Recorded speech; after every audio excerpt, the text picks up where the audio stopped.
bore da, a chroeso i chi gyd, braf eich gweld chi bore yma. Gofiwch chi bore yma, mae gwasanaeth cymun yw hi, felly os oes llester ydych chi yn barod, bydde hynny'n help erbyn y nes ymlaen yn y gwasanaeth. Sul cyntaf y mis fel arfer, ein sil cymun yn y Crwys. Cyn i'n bod ni'n dechrau yn hyddoliad, fe gofiwch chi i ni, wel i fynd ar eich rhan cyflwyno, mall diofal tyner Duw ein tad ar ddillun diwetha. Tristwch cyhoeddi marwolaeth arall hefyd, os nad ydych chi wedi clywed, Mr David Parry. Felly, yn ein gwyddiau nes mlaen, fe gofiwn ni am Mallt, Robin ag Aran, ond hefyd teulu David, Suzanne Parry, a John a Catherine a'i teuluoedd. Sim manylion pellach ynglyn â'r anglaf. Gewn ni offrymu'n hyddoliad gwyddiwn. Offrymwn i ti o arglwydd ein hyddoliad ein mawl a'n diolch. Gan ofyn i ti gyflyru'n calonau, i arwen yn meddyliau, ac i agor ein llyged, fel y gallwn ni weld yr Iesu o'r newydd. Gwyddiwn gyda'r holl eglwys ledled y byd. Cofiwn am ein brodyr yn priorydd yng Nghrist, sydd yn galw ar dy enw y dydd hwn. Ynghyd â theulu'r Crwys, gwyddiwn dros holl aelodau a theuluoedd a chysylltiadau ein capel. Offrymwn ein hyddoliad yn enw Crist. Amen. Ar ein cyntaf bore yma, 394 o ganeuon ffydd arglwydd pob gobaith ac arglwydd pob hoen, na threchwyd y ffydd gan na gofal na phoen. Bydd yma pan godwn a dyro yn rhydd lawenydd i'n calon ar doriad y dydd 394.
A newn ni troi at lyfr y salmau ar gyfer y darlleniad o'r Hen Testament.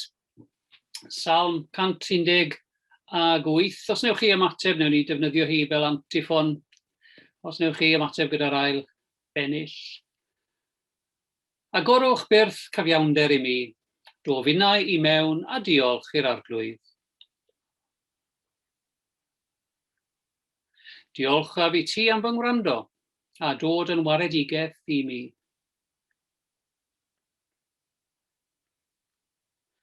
Gwaith yr arglwydd yw hyn, ac mae'n rhyfeddod yn ein golwg.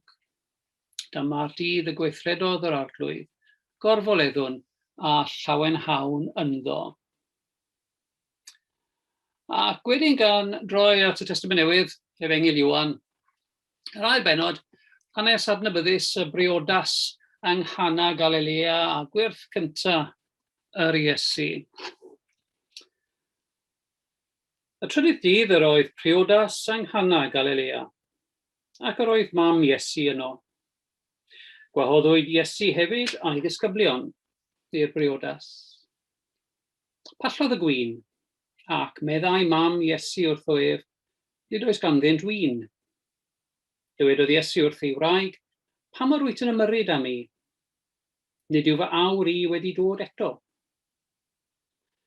Dywedodd ei fam wrth y gwasanaethyddion, gwnewch beth bynnag a ddywed wrthych. Roedd yno 6 o lestri carreg i ddal dŵr, wedi ei gosod ar gyfer defod glanhad yr Iddewon, a phob un yn dal 20 neu 20 o alwyni. Dywedodd Iesu wrthynt, llannwch y llestri a dŵr, a llanwasant hwy hyd yr ymyl. Yna meddai wrthynt, yn awr, tynnwch beth allan, ac ewch ag ef i lywydd o wledd. A gwnaethant felly. Profodd llywydd o wledd y dŵr, a oedd bellach yn win. Heb wybod o ble oedd wedi dod, bod y gwasanaethyddion a fi'n tynnu'r dŵr yn gwybod. Yna galwodd llywydd o wledd ar y priodfa ac meddai wrtho. Bydd pawb yn rhoi'r gwin da yn gyntaf, ac yna, pan fydd pobl wedi meddwi, y gwin salach. Ond yr wyt ti wedi cadw'r gwin da hyd yn awr. Gwnaeth Iesu hyn y cyntaf o'i arwyddion yng Nghana Galilea. Amlygodd felly ei ogoniant a chredodd ei ddisgyblion ynddo. Bydde bendith Duw ar y darllen o'i air. Amen. Emyn 807, nid oes yng Nghrist na dwyrain de gorllewin gogledd chwaith, cymdeithas gref o gariad sydd yn un drwy'r ddeiar faith. 807.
Yn enw Duw, y Tad, y Mab a'r Ysbryd Glân. Amen. Mae nifer ohonon ni'n digon hen i gofio ffilm, credu mai ffilm yn y 70au oedd hi Fiddler on the Roof, os ych chi'n ei chofio hi. Ffilm am deulu Iddewig oedd yn byw yn nwyrain Rwsia ar y pryd. A'r prif gymeriad, tad y teulu Iddewig, yn awyddus i briodi i ferched i wahanol siwtors. A falle bod chi'n cofio'r caneuon, oedd yr prif actor twpl oedd yn canu y chwarae brif ran. Caneuon fel If I Were a Rich Man, Tradition. Ac yn aml iawn roedd y dyn bach oedd yn wario ffidil yn eistedd ar ben to y teulu ac yn gwylio y digwyddiadau a fath o ryw ddisgrifiad o beth oedd yn mynd ymlaen. Mae yn y ffilm na Fiddler on the Roof gwahanol ddarluniau o briodasau i ddewig. Briodasau llawn sŵn, llawn hwyl, llawn dawnsio, llawn llawenydd. Os allwch chi dychmygu golygfa fel yna, am o'n i rhywbeth yn debyg oedd yn digwydd yn yr Hen Testament, yn y wledd briodas i ddewig yma yng Nghana Galilea. Digon o sŵn, digon o ddawnsio, mynd a dod, gweini, bwyta, llawenhau, fel mewn unrhyw brecwast neu wledd priodas. Mae Iesu yno, mae ddisgyblion yno, mae mam yr Iesu yno, a mi allwch chi ddychmygu bod hi'n awyrgylch lled hamddenol iddyn nhw a pawb yn siarad gyda'i gilydd. Ond yn sydyn, mae rhyw si yn torri allan. A hoffwn i feddwl mae rhyw si yn dod o'r gegin i'w hi. Bod dim digon o win i gael. Tyfu bach o banig. Mwy felly am bod rhedeg allan o win neu peidio darparu digon o fwyd neu gwin i'ch gwesteion. Yn y dwyrain canol, hyd heddiw am o'n i. Anarwydd o amharch tuag at eich gwesteion. Mi fydde enw'r da y teulu yn cael ei golli. Ac mi allwch chi ddychmygu yn y wledd briodas yma, rhyw fath o banig yn digwydd. I ni wedi rhedeg allan o win. Be newn ni nawr? Mae'r panig yna, neu mae'r sefyllfa yna o ofid, yn sicr oedd e'n ofid i'r sawl oedd yn paratoi y bwyd ac yn gweini y wledd priodas ac i'r teulu. Ond mae'r panig yna yn arwain at wyrth gyhoeddus cyntaf yr Iesu. A beth sy'n digwydd yw bod yna, yn ôl Efengyl Ioan, bod yna 6 llestr carreg yn sefyll yno rhywle.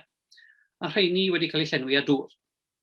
Dŵr ar gyfer defodau ymolchi llestri, defodau ymolchi dwylo, yr Iddewon, ac yn ymlaen. Mae'n debyg bod pob llestr yn dal rhyw 20 neu 30 o alwyni o ddŵr. Lot fawr o ddŵr. Lot fawr o win. Mae Iesu, a sut bynnag i chi'n edrych yna fe, mae'n ewyllysio rhyw fath o newid, o ryw wyrth, yn ansawdd y dŵr, neu natur y dŵr. Mae rhywbeth yn digwydd i'r dŵr ta beth. Mae rhai sy'n gweini yn blasu'r gwin ac yn mynd â fe at lywydd y wledd, rhyw fath o meistr y seremoniau. A diwedd y gan yw bod hwn yn blasu'r gwin a sylweddoli bod y gwin sy'n ymddangos yn awr llawer y well na'r gwin sydd wedi bod. Mae hwnna'n arwain at y cwestiwn, wel, pam maen nhw wedi cadw'r gwin gorau hyd yn awr. Eto, bydde hynny yn arwydd o amharch mawr i'r gwesteion. Pam mae hwn wedi cadw'r neilltu, yr arfer oedd rhoi'r gwin da yn gyntaf, fel ni'n clywed. Felly mae yna beth esbonio i'w wneud. Yn union fel se rhywun heddi yn rhoi rhyw pinot grigio eitha rhad i'r bobl, gan gadw'r Chateau Neuf de Pap neu'r Chateau Lafite yn ôl tan y nes ymlaen yn y noson. Dy beth am hynny mae'r gwin newydd yma yn mynd allan. Yn syml, beth yw'r neges? Dyma yr enghraifft cyntaf mae'r disgyblion yn cael, bod yna rhywbeth dwyfol yn perthyn i Iesu, bod yna rhywbeth gwahanol yn perthyn i Iesu. Bod nhw'n gweld y wyrth yma yn digwydd. Mae hefyd yn dangos sut oedd Iesu yn fodlon cymryd pethau cyffredin pob dydd, a'i newid nhw, a'i defnyddio nhw at I bwrpas ei hun. Mae rai esbonwyr wrth edrych ar y darn yma, maen nhw wedi ceisio esbonio'r peth, esbonio'r digwyddiad fel darlun o sut mae'r ffydd newydd yn rhagori ar yr hen ffydd. Y gwin newydd yma sy'n dod i'r golwg yn rhagori ar yr hen ffydd. Yn geiriau eraill, sut mae ffydd newydd yng Nghrist yn rhagori ar yr hen gyfundrefn Iddewig. Hefyd mae yna symboliaeth yma. Yn y Beibl, trwyddi draw, mae gwin yn symbol o nerth a bywyd newydd.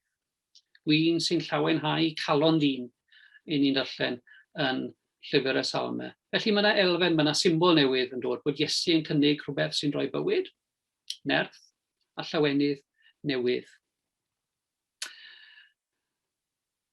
Iesu, fel wedais i, yn cymryd pethau cyffredin bywyd.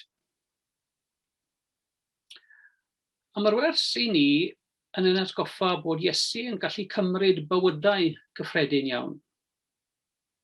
A'i troi nhw, a'i newid nhw, a'i gwella nhw. A bod cyffyrddiad Iesu ar ein bywydau ni yn gwella, yn puro, yn glanhau, yn maddau, ac yn creu ni yn bethau newydd, fel gwin newydd. Ac wrth I ni agosau at bwrdd yr arglwydd a dathlu sacrament swper yr arglwydd, ni'n gweld eto ar enghraifft yma o Iesu yn cymryd pethau oedd yn gyffredin, pethau dyddiol pob dydd, yn cyffwrdd nhw, a'i gyffyrddiad yn ei newid nhw ac yn ei gwella nhw. A Iesu yn troi gwin a bara I ni pethau cyffredin ein byw pob dydd. A'i troi nhw I ni yn foddion gras. A chi bwyd y dydd am hwn I yn y briodas na yng Nghana Galilea, ac am hwn I roedd y ffys, roedd y panic wedi mynd o'r neilltu, am fod Iesu wedi camu i'r adwy. A hynny sy'n gallu digwydd yn ein bywydau ni. Mae'r ofnau, mae'r panics yn gallu cael ei symud, I dileu, os yw e'n rhan o'r darlun. Ac os ydyn ni'n fodlon iddo fe cyffwrdd am bywydau ni, a cyffwrdd y pethau hynny sydd yn ofid I ni. A ganddo fe ar allu i'w trawsnewid, a'i wneud nhw yn bethau sydd o wasanaeth iddo ef. Gewn ni droi at Dduw mewn gweddi, ac fel eglwys fe offrymon ein gweddiau.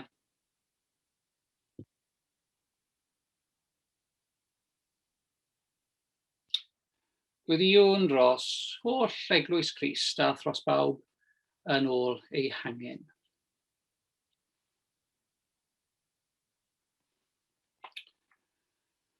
Geiriau o Lyfr y Salmau.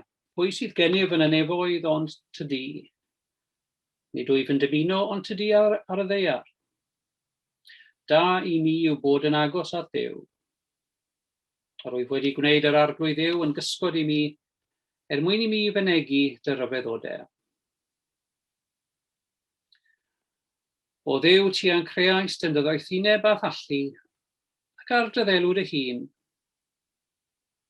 Ysgrifennais dy gyfraith yn ein calonnau, yn ystafell ddirgelaf ein calonnau, rwy ti yn aros yn awr I gyfarfod â ni ac I siarad â ni. Fel aelodau o'ch deulu, gweddiwn dros holl eglwys Crist. Fel y bydd dy bobl ym mhob man yn ffyddlon eu tystiolaeth, yn ddiwyd I gwasanaeth, ac yn un mewn cariad, fel y byddont mewn gwirionedd yn gorff Crist yn y byd. Gweddiwn dros y byd Crist farw drosto. Arwain lywodraethwyr ac anhedloedd iddynt ymdrechu dros heddwch, cyfiawnder a rhyddid. Trigarha wrth y tlawd, y dirym, y newynog a'r gorthrymmedig. Cynorthwya ni I ofalu dros ein gilydd, I warchod bywyd y greadigaeth, ac I geisio bob amser gyflawni dy ewyllys di.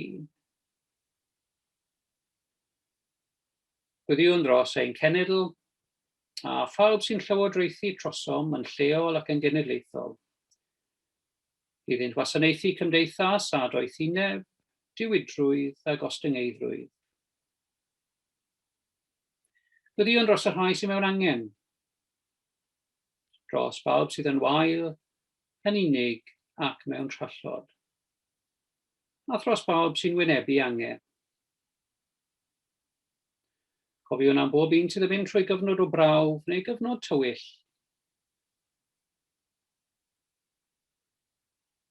Yn enw yr un a gymerodd ein gwendidau, ac a ddi gymaeth ein clefydau, roeddynt dygysur a dangnefedd. Cofiwn y ddiolchgar am bawb a ymadawodd ar bywyd hwn mewn ffydd. Cadw ni gyda hwy mewn cymundeb a Christ ein harglwydd atgyfodedig, ac arwain ni oll yn y diwedd i wledda gyda thi yn llawenydd dy deyrnas dragwyddol, trwy Iesu Grist i'r hwn gyda thi o dad ar ysbryd glân, a bob clod ac yn rhydedd dros byth. Amen. Goffrymwn ein gweddiau gan ddefnyddio'r ffurf a roddodd Crist i'w ddisgyblion cynta. Ein tad, ar hwn wyt yn y nefoedd, sancteiddiaeth enw, deled y deyrnas, neler dywyllus, megis yn y nef, felly ar y ddeiar hefyd. Dyro i ni heddiw ein bara beunyddiol a maddau ni ein dyledion, fel yr ydym ni yn maddau ein troseddwyr.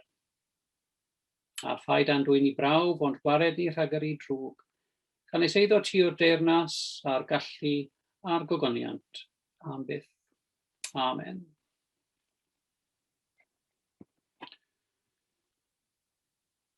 Ac os newn ni droi at yr emyn nesaf, 631 mewn cof o Thaberth, welen ni o Iesu yn cydneshau. Un teulu ydym yno ti, eithgaru a fwynhau. 631.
Sacrament swper yr arglwydd a daw rhai o'r dwyrain a'r gorllewin ac o'r gogledd a'r de, a chymryd ei lle yn y wledd yn heyrnas Dduw.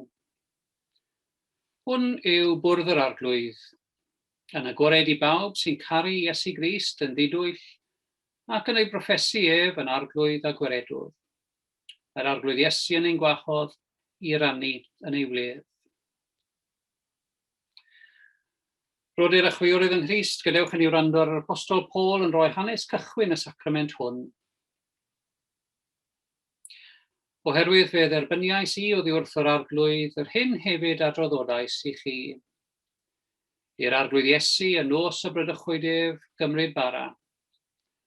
Ac wedi ddod ddiolch fe'i torodd a dweud, hwn yw fy nghorff sydd er eich mwyn chi.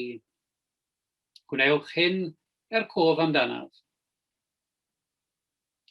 Yn yr un modd hefyd fe gymerodd y cwpan ar ôl swper gan ddweud, y cwpan hwn yw'r cyfamod newydd yn fy ngwaed i. Gwnewch hyn bob tro ar y fwch ef cof amdanaf. Oherwydd bob tro byddwch yn bwyta'r bara hwn ac yn yfed y cwpan hwn, yr ydych yn cyhoeddi marwolaeth yr arglwydd hyd nes y daw.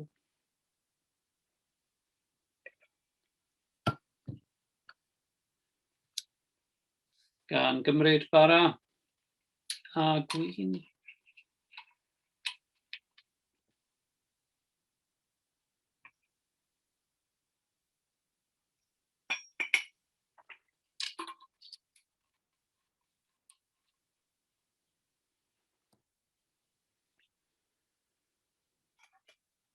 Y noson o daliwyd ef gan ei elynion, cymerodd Iesu bara, ac wedi diolch i Dduw amdano, fe'i torodd a dweud, hwn yw fy nghorff, sydd er eich mwyn chi. Gwnewch hyn cof amdanaf. Felly bwytawn y bara bawb mewn cof amdano. Corff Crist a'n cadwo yn y bywyd trygwyddol.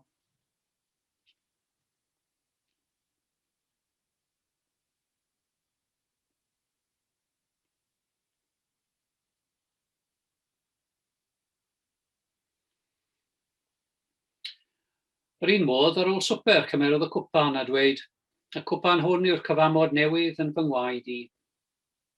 Gwnewch hyn bob tro ar y fwch ef cof amdanaf. Felly, y fwn y gwin, bawb cof amdano.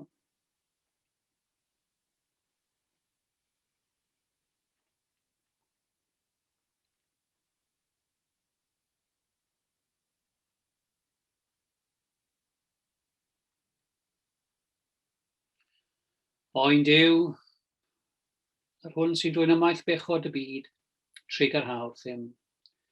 Iesu sy'n dwyn ymaith yn pechodau, trig ar hawr ddim. Iesu, iachawdwr y byd, dy roi ni dy dangnefedd.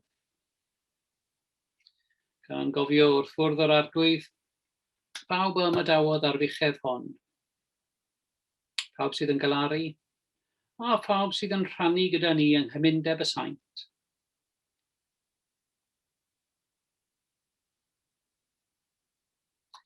Ewch mewn tangnefedd i wasanaethu'r arglwydd, a bendith Duw holl alluog, y Tad, y Mab a'r Ysbryd Glân, a fwn eich plith ac ydrigo gyda chi, y dydd hwn ac yn wastad. Amen.